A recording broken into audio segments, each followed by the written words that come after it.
Everyone, it's our first part for SST, CTET और HTET we can say, ठीक है। ये हमारा फर्स्ट पार्ट रहेगा जिसमें हमारा मेन टॉपिक है विंड। अगर यहाँ आपको समझ नहीं आ रहा है दैट्स फाइन, बिकॉज मैं आपको रीड करके एक एक वर्ड्स बताऊंगी, ठीक है। और इसके अलावा अगर आप मेरे चैनल पर नए हो तो प्लीज़ आप सबसे पहले मेरे चैनल को सब्सक्राइब कर दीजिए, और जो भी आपके आसपास आपका फ्रेंड्स वगैरह सीटेट की तैयारी कर रहा है, स्टेट की तैयारी कर रहा है, तो प्लीज़ सेंड टू हर और him this video because it will be literally helpful to all of you. Okay, now we are starting. First of all the topic name is wind, यानी कि पवन, हवा। सबसे पहली जो बात निकल के आ रही है यहाँ पर वो है कि sorry, horizontal blowing air called wind. बच्चों जो लिख रखा है एज इट इज़ आपको पढ़ के सुनाऊंगी, और अगर आप सिर्फ लिसनिंग करते हो तो मैं ये मानती हूँ कि आपका 50% चांस जो है वो इम्प्रूव हो जाता है। स्कोर मतलब आपके 50% स्कोर जो है वो इंक्रीज होने में पूरे चांस होते हैं, ठीक है। Okay, let's start. Horizontal blowing air cold wind, ये कह रहा है कि हॉरिजेंटल ब्लोविंग जो क्षैतिज रूप से बहने वाली वायु जो होती है, बहने वाली जो हवा होती है उसी को ही क्या कह देते हैं हम, पवन या वायु कह देते हैं, ठीक है। बात आगे ये कह रहे हैं बच्चों कि high pressure to low pressure जो है वो पवन चलेगी। ये यहाँ पर कहना चाह रहा है कि जो आपकी हवा चलेगी एक्चुअल में उसका जो प्रेशर रहेगा वो हाई टू लो रहेगा, ठीक है। बात क्लियर है कॉन्सेप्ट। नेक्स्ट ये आपको कह रहा है बच्चों कि जो रोटेशन होगी, जो हमारी अर्थ जो है उसकी रोटेशन कैसे होती है। हमारी जो अर्थ है उसकी जो रोटेशन रहेगी वो उससे क्या होता है, जो विंड है वो डिफ्लेक्शन करती है, यानी कि मुड़ जाती है। और इसी को ही लिटरली सॉरी फॉर इट बच्चों, यहाँ पर लिख रखा है आपके सामने कि ये जो विंड होती है, सॉरी, जो हमारी अर्थ होती है उसकी रोटेशन के हिसाब से विंड डिफ्लेक्शन होता है। और इसी विंड डिफ्लेक्शन को कोरियालिस फॉर्म कहते हैं, ठीक है। कोरियालिस फोर्स कहते हैं एक्चुअल में। कोरियालिस बल के कारण जो है वो हवाएं मुड़ती हैं। फर्स्ट आपके सामने है कि अगर हवा जो है नॉर्थ हेमिस्फेयर की, अगर हम बात करें नॉर्थ हेमिस्फेयर की, तो हवा जो है वो राइट साइड में मुड़ती है, ठीक है। और साउथ हेमिस्फेयर की आप बात करेंगे तो वो लेफ्ट साइड में। किसकी बात कर रहे हैं हम, अगर नॉर्थ हेमिस्फेयर की, नॉर्थ और साउथ की यहाँ पर बात हो रही है। ये आपका मैप है आपके सामने, ठीक है, ईस्ट वेस्ट नॉर्थ साउथ। तो अगर हम बात करें नॉर्थ हेमिस्फेयर की बच्चों, तो वहाँ पर जो हवा रहेगी वो कैसे जाएगी, राइट साइड में जाएगी, ठीक है बात। और साउथ जो है उसमें आपकी हवा किस तरफ जाने की कोशिश करेगी, उसकी अगर हम बात करें तो ये आपकी हवा जो है वो लेफ्ट साइड में जाएगी अकॉर्डिंग टू योर नोट्स, ठीक है बात। नेक्स्ट वो आपको कह रहा है इन दोनों चीज़ों को इसने क्या नाम दिया है। इन दोनों चीज़ों को फेरल लॉ कहा जाता है, फेरल लॉ यानी कि फेरल कानून कहा जाता है। आगे बात आ रही है बच्चों किस डायरेक्शन में मुड़ेगी, ये बात हमें फेरल का नियम बताता है। कौन बताता है बच्चों, फेरल का नियम बताता है, फेरल का कानून बताता है। याद रखना बच्चों, बिकॉज इस टाइप के ही क्वेश्चन आने वाले हैं। शायद यहाँ से क्वेश्चन आ जाए या फिर ये वाला क्वेश्चन आ जाए कि किस डायरेक्शन में जो है हवा मुड़ती है, ये बात हमें किसके नियम से पता चलती है, तो आप कहेंगे फेरल के नियम से पता चलती है। अब बात आ रही है टाइप्स ऑफ विंड, यानी कि पवनों के प्रकार। तो हमें पता है कि जो पवनों के प्रकार होते हैं, टाइप्स ऑफ विंड होती है वो 3 होती है। एक होती है परमानेंट विंड, दूसरी होती है टेम्परेरी विंड, और तीसरी आपके पास होती है लोकल विंड। कौन कौन सी, एक होती है permanent wind, second one temporary wind, and third one local wind, ठीक है बात। अगर बात करें हम सबसे पहले परमानेंट विंड को की, तो उसको हिंदी में कहा जाता है स्थायी wind. These wind do not change their direction whole year. कहते हैं कि ये जो परमानेंट विंड, अब नाम ही जब परमानेंट हो गया तो ऑब्वियस सी बात है ना। ये कह रहा है कि these wind do not change their direction whole year, मतलब पूरे साल जो है, मतलब ये कभी चेंज ही नहीं होती, ठीक है। इसको आगे इसने 3 पार्ट्स में डिवाइड किया है। एक होता है ट्रेड विंड, दूसरा होता है वेस्ट्राइल्स विंड यानी कि पछुआ, और तीसरा है आपका पोलर यानी कि ध्रुवीय। ठीक है। नेक्स्ट आपके पास आ रहा है temporary wind. These wind change their direction according to season, यानी कि सीजन के हिसाब से। ठीक है, सीजन के हिसाब से ये क्या करेगी बच्चों, अपने जो डायरेक्शन है उसको चेंज कर लेगी। यहाँ पर इसको 4 पार्ट्स में ऑल्सो डिवाइडेड। ठीक है, sea breeze, land breeze, mountain breeze और वैली ब्रीज। ठीक है।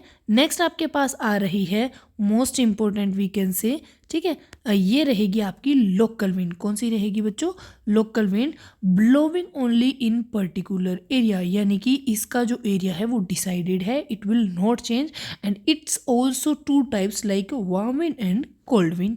ठीक है बात। नेक्स्ट ये आपको बच्चों बात, अब अगर हम आगे बात करें तो अब आपको मैं एक एक जो ये आपको मैंने 3 यहाँ, 4 यहाँ और 2 यहाँ, टोटल ये जितनी आपको मैंने विंड्स बताई है, मैं इन सबको बखूबी जो है डिवाइड करने की, एक्सप्लेन करने की जो है पूरी कोशिश करूँगी। सबसे पहले अगर हम बात करें पॉइंट की, तो वो आपका आ रहा है बच्चों ट्रेड विंड। ठीक है, ध्यान से देखना बच्चों, ध्यान से सुनना, बिकॉज क्वेश्चन यहीं से उठाए जाते हैं। मैंने आपको ज़्यादा कुछ मतलब आपका टाइम वेस्ट करने की कोशिश बिल्कुल नहीं की है। जो मेन पॉइंट होते हैं जैसे एग्जाम में आते हैं, सिर्फ उन्हीं पॉइंट्स पे हम डिस्कस करेंगे। ठीक है बात। तो यहाँ पर कह रहा है ट्रेड विंड यानी कि व्यापारिक पवन। अब ट्रेड विंड का मीनिंग ये कह रहा है फिक्स ट्रैक, यानी कि उनका जो रास्ता होता है that is fixed, they will not change. Okay, because ये पूरे साल इनको मतलब बहना होता है। ठीक है, उसी का ही एक ये पार्ट है। तो यहाँ पर कह रहा है these wind blowing from 35 to 0 degree. देखिए बच्चों, ये हमारी अर्थ है, यहाँ इसका ये रहता है 0 डिग्री इक्वेटर। ठीक है बात, 0 डिग्री इक्वेटर है। यहाँ पर ये कह रहा है ये जो है आपका ये रहेगा 35 डिग्री नॉर्थ हेमिस्फेयर और 35 डिग्री साउथ हेमिस्फेयर। ठीक है, ये नॉर्थ है, ये साउथ है। तो यहाँ पर जो पवन चलने वाली है आपकी, कौन सी पवन, व्यापारिक पवन की अगर हम बात करें तो डायरेक्शन इनकी जो रहने वाली है नॉर्थ हेमिस्फेयर में नॉर्थ ईस्ट टू साउथ चलेगी। कहाँ से, ये आपका ईस्ट था, ये आपका वेस्ट था। तो ये कह रहा है कि नॉर्थ ईस्ट से साउथ वेस्ट तक जाएगी, और साउथ अगर हम बात करें साउथ की, इसकी अगर हम बात करें तो यहाँ से क्या रहेगा, साउथ से जाके ये south east to north west जाएगी। ठीक है बात, यानी इन दोनों का जो फेस रहेगा वो वेस्ट की तरफ रहने वाला है। किस तरफ फेस रहने वाला है इनका बच्चों, वेस्ट की तरफ। कहाँ से, अगर नॉर्थ ईस्ट की बात करोगे तो ये साउथ वेस्ट में जाएगी, अगर साउथ ईस्ट की बात करेंगे तो ये कहाँ जाएगी बच्चों कहाँ जाएगी, ये साउथ वेस्ट, साउथ ईस्ट की बात करेंगे, सॉरी साउथ ईस्ट की बात करेंगे तो ये नॉर्थ वेस्ट में जाने की कोशिश करेगी। क्लियर है बात, यहाँ तक समझ आया आपको। अच्छा, अब बात करें कि इनकी फॉर्म कैसी होती है, तो ये पवन ट्रॉपिकल साइक्लोन फॉर्म करती है। क्या करती है बच्चों, ट्रॉपिकल साइक्लोन फॉर्म करती है, जिसको उष्ण चक्रवात का नाम दिया जाता है। ठीक है, इतना आपको क्लियर है। मैंने आपको ये वाला जो डायग्राम है ये कंप्लीट करवा दिया। नॉर्थ हेमिस्फेयर साउथ हेमिस्फेयर में आपको बता दिया। याद करने की ट्रिक आपको मैंने बता दी कि अगर नॉर्थ हेमिस्फेयर है, नॉर्थ ईस्ट से मतलब जाएगी आपकी कहाँ, इसमें वेस्ट की तरफ ही जाएगी। नॉर्थ ईस्ट है तो साउथ वेस्ट, साउथ ईस्ट है तो नॉर्थ वेस्ट की तरफ आपकी जो पवन है वो चलेगी। किसमें बच्चों, बात कर रहे हैं हम ट्रेड विंड की। ठीक है, नेक्स्ट आपके पास पॉइंट आ रहा है कि ये ये पवन जो है वो ट्रॉपिकल साइक्लोन फॉर्म करती है। क्या फॉर्म करती है, ट्रॉपिकल साइक्लोन फॉर्म करती है। उसके बाद कह रहा है इस ट्रेड विंड की वजह से डेली रेनफॉल होता है इक्वेटोरियल रीजन में। कहाँ पर, अब आपके सामने फिर से मैं ये बना रही हूँ, और ये कह रहा है कि ये जो 0 डिग्री आपका इक्वेटर है, यहाँ पर जो होता है ऑलमोस्ट डेली जो है क्या होती है, रेनफॉल होती है। क्या होती है बच्चों, रेनफॉल होती है। ठीक है, ये पवने पूर्वी दिशा, ठीक है, ये पवने पूर्वी दिशा यानी कि ईस्ट डायरेक्शन में ज़्यादा इफेक्ट करती है। कहाँ पर, ईस्ट डायरेक्शन में, यहाँ पर जो है ये ज़्यादा अफेक्ट करती है। That's why we call them easterlies wind, easterlies wind, sorry easterlies wind, यानी कि पूर्वा पवने भी इनको कहा जाता है, ट्रेड विंड। ठीक है, हम अगर हमारे इतने नोट्स को रिपीट करें, अगर रिवाइज करें, तो यहाँ पर हमने पढ़ा कि परमानेंट विंड का फर्स्ट पार्ट ट्रेड विंड, जिसको व्यापारिक पवन कहा जाता है, ये 35 से 0 डिग्री की तरफ जाती है, ये जाएगी 35 से 0 डिग्री तक की तरफ ही। ठीक है, नॉर्थ हेमिस्फेयर में ये नॉर्थ हेमिस्फेयर में ये नॉर्थ ईस्ट से साउथ वेस्ट तक, साउथ हेमिस्फेयर में साउथ ईस्ट से नॉर्थ वेस्ट तक जाने की कोशिश करेगी। ये पवनें ट्रॉपिकल साइक्लोन फॉर्म करती हैं, उष्ण चक्रवात बनाती हैं। ये इस ट्रेड विंड की वजह से डेली रेनफॉल होता है, कहाँ पर, इक्वेट्रियल रीजन में, भूमध्य रेखीय क्षेत्र में। ठीक है, दैट्स वाई हम इसको नाम भी देते हैं क्या, ये पवनें पूर्वी दिशा यानी कि ईस्ट डायरेक्शन में ज़्यादा इफेक्टिव होती है। कहाँ पर, ईस्ट डायरेक्शन में ज़्यादा इफेक्टिव होती है। That's why we call them easterlies wind. ठीक है, बात यहाँ तक आपका कॉन्सेप्ट क्लियर हुआ। अब हम बात कर रहे हैं परमानेंट विंड का सेकेंड पार्ट, वेस्टरलाइज यानी कि पछुआ, वेस्टरलाइज यानी कि पछुआ। ठीक है बात, इसमें ये कह रहा है कि वेस्टरलाइज जो पवनें होती हैं वो 35 डिग्री टू 65 डिग्री तक चलने की कोशिश में रहती है। ठीक है, ये आपके अर्थ है बच्चों, ड्राइंग थोड़ी सी हाई लेवल की है मेरी। ठीक है, तो ट्राई करें आप कॉन्सेप्ट को समझने की। ठीक है, यहाँ पर हमने देखा था कि यहाँ तक तो हमारी थी कौन सी, ट्रेड विंड। अब बात कर रहे हैं यहाँ से लेके जो आपका एरिया रहेगा, कहाँ से, यहाँ से लेके यहाँ तक 65 डिग्री तक जो आपका एरिया रहने वाला है, 35 टू 65 तक जो एरिया रहने वाला है, वहाँ पर आपकी वेस्टरलाइज विंड यानी कि पछुआ पवनें चलने वाली है दोनों साइड। ठीक है, अभी कह रहे हैं कि वेस्ट डायरेक्शन में प्रभावी होती है, कौन सी डायरेक्शन में, ईस्ट टू वेस्ट डायरेक्शन में ये प्रभावी रहती हैं। ठीक है बात, अब यहाँ पर पॉइंट आ रहा है बच्चों कि जब ये महासागरों के ऊपर से गुजरती है तब स्पीड इंक्रीज हो जाती है, तब साउंड प्रोड्यूस भी होता है इनमें। ठीक है, क्या क्या पॉइंट हमने पढ़ा कि पछुआ पवनें हैं, 35 से लेके 65 डिग्री की ओर चलती है, 35 से लेके 65 डिग्री की ओर चलती है, 35 से लेके 65 डिग्री की ओर ये चलती है। फिर ये कह रहा है जब ये महासागरों के ऊपर से गुजरती है तो तब स्पीड इनकी जो है वो इंक्रीज़ हो जाती है, यानी कि जब पानी के ऊपर से जाएंगी तो इनकी स्पीड जो है इंक्रीज़ हो जाएंगी। और अगर आप ज़्यादा इसको समझना चाहते हैं तो आप ये वाला डायग्राम अच्छे से देख सकते हैं। ठीक है, फिर ये कह रहा है कि तब साउंड भी प्रोड्यूस होता है। अब बात आ रही है कि इनकी साउंड भी कह रहे हैं कि ना अलग अलग डिग्री जो सेल्सियस रहेगा उस पर अलग अलग रहती है। ठीक है, 40 डिग्री, 50 डिग्री, 60 डिग्री पर जो है साउंड अलग अलग रहती है। ठीक है, 40 डिग्री पर रोरिंग 40s यानी कि दहाड़ता 40। ठीक है, ये इनके नाम है बच्चों, एग्जाम में आ सकते हैं, मोस्ट इंपॉर्टेंट थिंग्स हैं ये कह रहे हैं कि अगर 40 डिग्रीज पर चलती है तो उसको रोरिंग 40s कहा जाता है, दहाड़ता 40, याद रह जाएंगे आराम से। 50 डिग्री पे चल रहा है तो फ्यूरियस 50s कहा जाएगा, जिसको लिख रखा है प्रचंड 50। 60 डिग्री पे अगर ये चलती हैं तो इनको स्प्रीकिंग 60s कहा जाता है, यानी कि चीखता साठा। ठीक है बात, नेक्स्ट आपके पास आ रहा है पोलर विंड।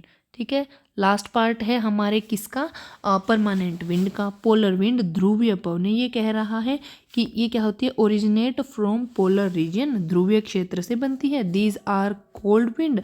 ठीक है, और स्नोफॉल करवाती है। ये जो पोलर विंड होती है ना बच्चों, इन्हीं की वजह से क्या होता है, पोलर विंड की वजह से ही हमारा क्या होता है बच्चों, स्नोफॉल होता है। क्या होता है, स्नोफॉल होता है, स्नोफॉल।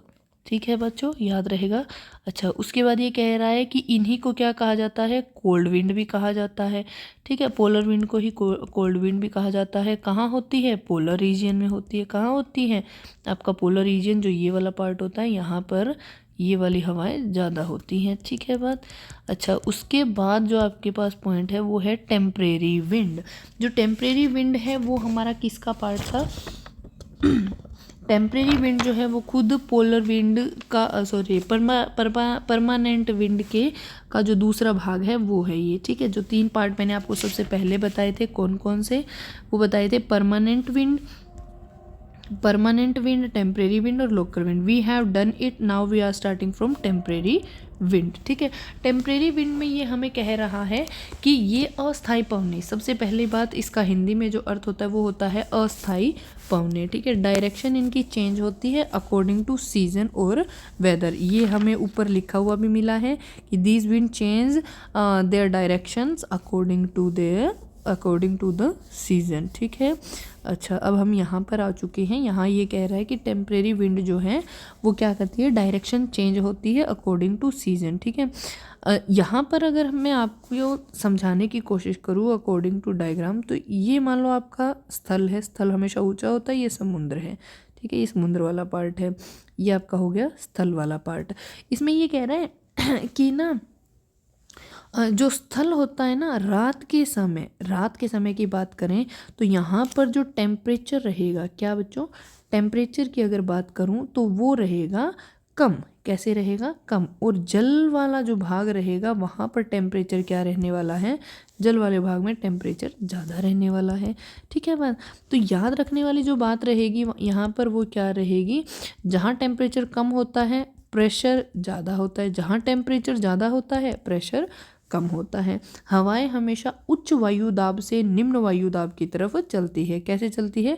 उच्च वायु दाब से निम्न वायु दाब की तरफ चलने की कोशिश करती हैं, ठीक है। अच्छा, अगर हम बात करें दिन के समय, तो दिन के समय इसी का उल्टा हो जाएगा। क्या होगा? सी टू लैंड चलेगी। उसमें कैसे चल रही थी? उसमें आपने देखा होगा कि रात के समय क्या करती है? ये स्थल से जल की तरफ जाती है, और वहीं पर दिन के समय क्या करती है? जल से स्थल की तरफ जाने की कोशिश करती हैं, ठीक है। और जो दिन के समय है उसको नाम दिया गया है, क्या नाम दिया गया है? सी ब्रिज। और जो रात की रानी जिसको हम कहते हैं उसको कहते हैं स्थल समीर, यानी कि लैंड ब्रिज। रात के समय क्या कहा है? जब ये आपकी जमीन से पानी की तरफ जाने की कोशिश करती है तब हम इन्हें कहते हैं लैंड ब्रिज। क्या कहेंगे? Land bridge. वहीं पर जब ये पानी से जल की तरफ जाएगी, यानी कि जिसकी पहल उसी का नाम, ठीक है बात। इस हिसाब से याद रख लेना बच्चों, जिसकी पहल उसी का नाम, ठीक है। फिर ये कह रहा है हमारे पास इसी का पार्ट आ रहा है, टेम्परेरी विंड का जो पार्ट आ रहा है वो है माउंटेन ब्रिज, ठीक है।